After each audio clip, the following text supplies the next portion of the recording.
These days have been very hectic, very sad, very tragic. The evil of violence, children killing their parents, parents killing their own children, siblings fighting over money, killing each other over a will. More and more kids succumbing to drugs, ending up in prison.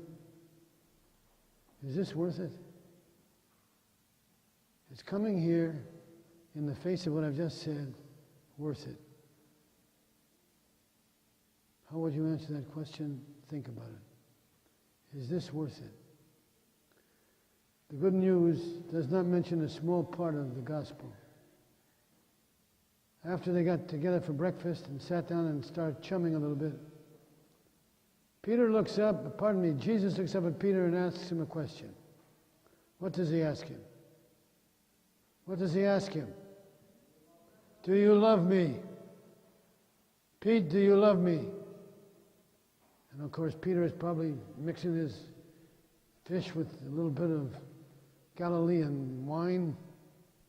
And he says, of course I love you. What kind of question is that? That's what he wants to say. How do I know? Because he told me this, so you just listen. So he says, yes, I love you. Evidently it wasn't very convincing. Because after a few more morsels going down the drain, Jesus asks again, Peter, do you love me? Yes, Lord, you know I love you. You got to know I love you. Why didn't I deny you? Don't I ask the wrong questions all the time? He doesn't have any proof. How do you know what somebody means when they say, do you love me? Do they mean the same thing you mean? Maybe they do, maybe they don't. You better find out if they do or not, because you could be letting yourself in for a tremendous surprise. And finally, Peter says, Lord, you embarrass me. If the Lord were like us, good. You should feel embarrassed. You betrayed and denied your best friend. When I needed you, you weren't there. Can Jesus Christ say the same thing about you? Can he say, you have disappointed me? Now don't tell me you don't know how he's going to answer, because you know. You got to admit the truth about yourself. Do you answer? What do you mean, do you answer? Do you answer yes or no, or what it means to love or not love? Do you? You got to know. How do you know? You pray. You help other people. You take care of your family. You create peace where there is none. That's not just for me, a priest. It's not just for the Pope, a Holy Father. How do you answer the question, do you love me? Peter goes on to die for Jesus Christ. He goes to jail several times, was flogged. You know what flogging means? They take the strips of flesh off your back with a whip. Yeah. He goes through all of this stuff. Nobody's asking you to do that. But why should I feel embarrassed in asking you to give money to the campaign fund? Why should I feel embarrassed? Why should I feel embarrassed by asking you, why won't you ask your kids if they'd like to be a priest, brother, or sister? Are we that bad to join? What does it mean to say you love? Love. Do you love me? Well, Peter reminds Jesus that whatever he did that was wrong will never happen again. And Jesus is quick to remind him, no matter what you do, no matter if you break your promises again, I will still love you, I will care for you, I will never leave you. So, you have breakfast with Jesus, and he looks up and says, Johnny, Mary, Peter, Fanny, do you love me? Suppose he is asking you, do you love me? Everybody in this room could say yes. As I know you, you could say yes, if you wanted to. Yes. Sounds nice. Do you really love Jesus Christ? Yes, I do. How can you tell somebody loves somebody? How can you tell somebody loves somebody? They spend time with them. They encourage them. They tell them they're sorry if they've hurt them. They pride them for their children every day or every week or every month.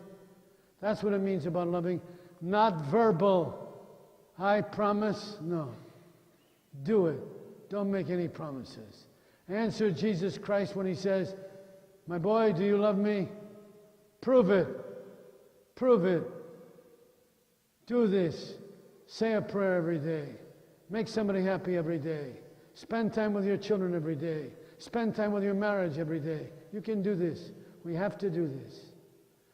The only purpose for asking for money in this church is to enhance your relationship with your family or somebody else's family who isn't being taken care of.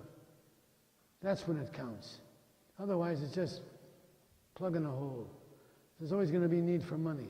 But if we have no real reasons why, what are we doing? That's why I asked you this question. Do you take this seriously? Is this something that means something to you? Do you like being a Christian? What's that mean to be a Christian? What's that mean for you to say, Lord, you know that I love you? How would the Lord know? By the way you act. You come late for Mass, or you receive communion slovenly, or you're a priest and you're sloppy, and you get through with the Mass quick as possible because you got things to do.